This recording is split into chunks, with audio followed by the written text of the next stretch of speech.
Hello बच्चों, good morning. कैसे हैं आप लोग? आज हम लोग क्या पढ़ेंगे? विराम चिन्ह। क्या पढ़ेंगे?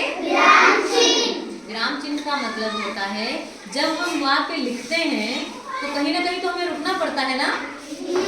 अगर हम लगातार बोलते चले जाएं तो जो अर्थ निकलना हो उसका अनर्थ हो जाएगा। होगा कि नहीं होगा? जैसे हमने बोला राधा का दादा आया, उसकी बकरी मर गई, क्या तुम जानते हो?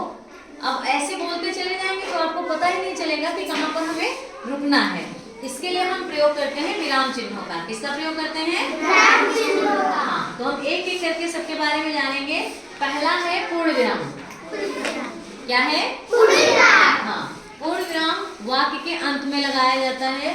जब हम एक पूरा वाक्य बोल लेते हैं और वो साधारण होता है, उसके पीछे हम पूर्ण विराम लगाते हैं, यानी एक घंटी लगा देते हैं। ठीक है, उदाहरण के लिए जैसे लिखा हुआ है सूरज घर जाता है। ठीक, अब ये वाक्य पूरा हो गया। सूरज घर जाता है, आपको पता चल गया कि सूरज कहाँ जा रहा है? घर। ठीक, तो हमने यहाँ पर लगा दिया पूर्ण विराम। इसके बाद में दूसरा है अर्ध विराम। अर्ध मतलब आधा। जब हम दो वाक्यों को, दो छोटे छोटे वाक्यों को आपस में जोड़ते हैं, अकेला वाक्य पूरा नहीं है, ठीक है, उसके साथ में दूसरा वाक्य जोड़ना होता है, तब हम अर्ध विराम लगाते हैं, एक बिंदी और उसके नीचे कॉमा। जैसे वह तेज दौड़ा मगर हार गया, तो इन दोनों के बीच में हमने क्या किया है? अर्ध विराम का प्रयोग किया है। तीसरा देखिए प्रश्नवाचक चिन्ह। हम आपसे प्रश्न पूछते हैं, बच्चों कैसे हो? पूछते हैं कि नहीं पूछते हैं? जब भी कोई प्रश्न पूछा जाता है तो उसके अंत में प्रश्नवाचक चिन्ह लगता है। देख रहे हैं? जैसे प्रश्न का नाम है आपका क्या नाम है? आपका क्या नाम है? तो हमने आपसे प्रश्न पूछा है ना, उसके अंत में हम प्रश्नवाचक चिन्ह लगाएंगे। इसके बाद है विस्मय सूचक चिन्ह। विस्मय सूचक चिन्ह जब हम कुछ ऐसी बात बोलते हैं जिससे हमें लगता है कोई अचंभे की बात है, या फिर बहुत खुशी की बात है, या फिर दुख की बात है, तो जब ऐसे शब्दों का हम प्रयोग करते हैं तो उसके पास में हम विस्मय सूचक चिन्ह लगाते हैं। जैसे वाह तुमने अच्छा काम किया, हमने आपको शाबाशी दी है, वाह तुमने अच्छा काम किया। तो इस वाह शब्द के बाद में हम विस्मय सूचक चिन्ह लगाएंगे, पूर्ण विराम के नीचे एक बिंदी। ठीक है, इसके बाद आता है उद्धरण चिन्ह।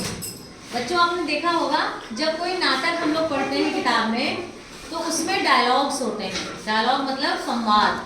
तो जो पात्र होता है वो जिस बात को बोलता है और हम उस बात को वैसे का वैसे लिखते हैं, तब हम उद्धरण चिन्ह का प्रयोग करते हैं। जैसे देखो हमने आज जो कोटेशन लिखा है उसके इधर और इधर उद्धरण चिन्ह लगाया है। जब कोई कोटेशन, कोई सूक्ति लिखते हैं तब भी हम उद्धरण चिन्ह का प्रयोग करते हैं।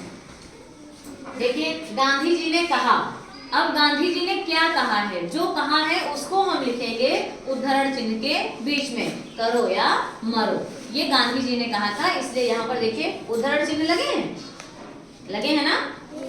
ठीक है, इसके बाद में आता है अल्प विराम। अल्प का मतलब थोड़ा, विराम का मतलब रुकना, जहां पर हमें वाक्य में थोड़ा रुकना होगा, बिल्कुल थोड़ा सा, वहां पर हम अल्प विराम या कॉमा का प्रयोग करेंगे। या फिर जब हमें कई सारी चीजों को लिखना होता है तब भी हम कॉमा का प्रयोग करते हैं। जैसे राखी, रीता, सीता बाजार गई, तो राखी, रीता, सीता, इन तीनों को अलग करने के लिए भी हम क्या लगाते हैं? कॉमा। क्या लगाते हैं? कॉमा। यहाँ पर थोड़ी देर रुकने के लिए, जैसे नहीं, मुझे यह पसंद नहीं है, तो पहले वाले नहीं के बाद हमने क्या लगाया है? अल्प विराम या कॉमा। इसके बाद में आता है उपविराम।